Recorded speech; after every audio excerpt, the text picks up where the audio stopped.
Rechecking কৰাৰ কাৰণে যদি কোনোবাই আমাৰ এনসাৰ স্ক্ৰিপ্ট চোৱা যদি কিবা তেওঁলোকে ভাবে যে কিবা বেছি পাব লাগিছিল বা কম পাব লাগিছিল বিচাৰে তেতিয়াহ'লে অহা 13 এপ্ৰিলত সেই পৰ্টেলটো খুলি যাব য'ত তেওঁলোকে এপ্লাই কৰিব পাৰিব। ঠিক সেইদৰে কম্পাৰ্টমেণ্টেল এক্সাম একেই নিয়ম আছে।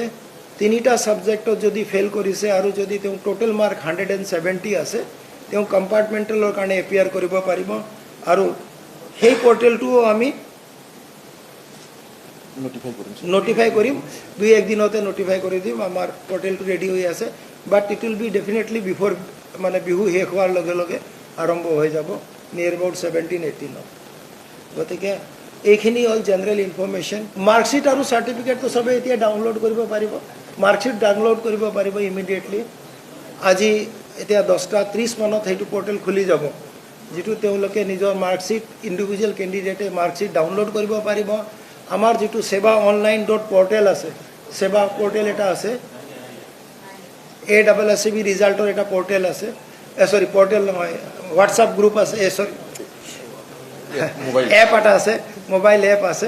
সেইটো খুলিলে তেওঁলোকে নিজৰ ৰোল নম্বৰ মাৰিলে নিজৰ ৰিজাল্টটো পাই যাব। এইবাৰ আৰু এটা নতুন সংযোজনো আমি কৰিছোঁ। ডিজি লকাৰৰ জৰিয়তেও তেওঁলোকে যদি কোনোবাই ডিজি লকাৰৰ লিংকত যায় তেতিয়াহ'লে ডিজি লকাৰতো তেওঁলোকে নিজৰ ৰিজাল্ট দেখা পাব। আমি hard copy of the marksheet আমি এতিয়া জেনেৰেলি আমাৰ 22 তাৰিখলৈকে ইন জেনেৰেল স্কুলবিলাক বন্ধ থাকিব। বিকজ আজিৰ পৰা বন্ধ আছে, দেন মাজতেও বন্ধ আছে, বিহুৰ বন্ধ আছে। গতিকে আমি এনে অনুমান কৰিছোঁ যে আমি 22 তাৰিখ মানে ইয়াৰ পৰা পঠিয়াম, তেতিয়াহ'লে 23-24 তাৰিখে পাই যাব। আৰু এটা নতুন সংযোজন আছে চাৰ্টিফিকেটৰ ক্ষেত্ৰত। আমি যিসকল ছাত্ৰ ছাত্ৰীয়ে আমাৰ স্কিল ছাবজেক্টত এপিয়াৰ কৰিছিলে, স্কিল মানে আমাৰ NSQF-ৰ কিছুমান ছাবজেক্ট আছে, তাৰপিছত আমাৰ বিহু আমাৰ যিবিলাক dance, music, art and craft, wood craft এনেকুৱা বহুত ছাবজেক্ট আছে। তেওঁলোকে যিবিলাকে এপিয়াৰ কৰিছিলে তেওঁলোকৰ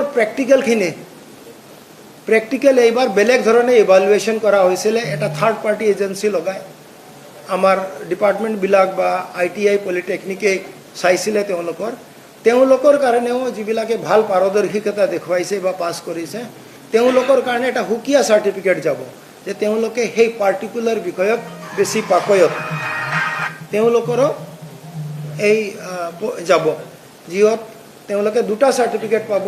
এটা মাৰ্কচিকাম চাৰ্টিফিকেট পাব য'ত তেওঁ কিমান নম্বৰ পাইছে ইন দ্য প্ৰেক্টিকেল ছাবজেক্ট বা স্কিল ছাবজেক্টত তাতেও দেখা পাব। আৰু যিবিলাকে আৰু এটা তেওঁলোকে চাৰ্টিফিকেট পাব যিটো থাৰ্ড পাৰ্টি চাৰ্টিফিকেট হয়। আৰু সেইটো আমাক নেশ্যনেল কাউন্সিল অফ ভকেশ্যনেল এডুকেশ্যনৰ ফালৰ পৰা আমাক স্বীকৃতি প্ৰদান কৰিছিলে চাৰ্টিফিকেট ইছ্যু কৰিবলৈ, আৰু তেওঁলোকৰ বেনাৰত সেই চাৰ্টিফিকেট ইছ্যু হ'ব।